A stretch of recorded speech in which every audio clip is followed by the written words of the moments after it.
আসসালামু আলাইকুম প্রিয় বন্ধুরা, সবাই কেমন আছেন? আজকে চলে এসেছি, আপনাদেরকে যদি জানিয়ে রাখি, এটি হচ্ছে নোয়াখালী সুবর্ণচর উপজেলার ৫ নং চরজুবলি ইউনিয়নের ২ নম্বর ওয়ার্ড। ২ নম্বর ওয়ার্ডের পাশে অলিউল্লাহ সরকারি প্রাথমিক বিদ্যালয়, যেটি আসলে সেটির পাশে অবস্থান করছি। আর সামনে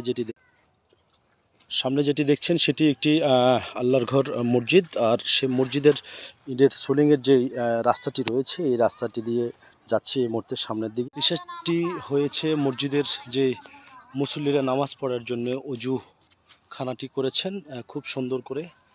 সেই অজুখানাটি আমার কাছে খুবই ভালো লেগেছে। খুব টাইস করে, আলিশান করে সেই আল্লাহর ঘর মসজিদের অজুখানাটি মুসল্লিদের জন্য নির্মাণ করেছেন। আর এটি হচ্ছে মসজিদের পুকুরের ঘাটলাটাও কিন্তু পাকা। আর এটি হচ্ছে মসজিদ।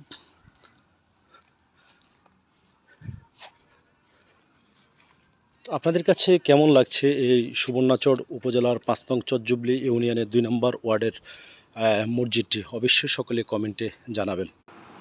মসজিদের ভিতরটা একেবারে টাইলস করা, খুব সুন্দর করে সাজানো হয়েছে। আলহামদুলিল্লাহ, খুব সুন্দর লাগলো আমার কাছে।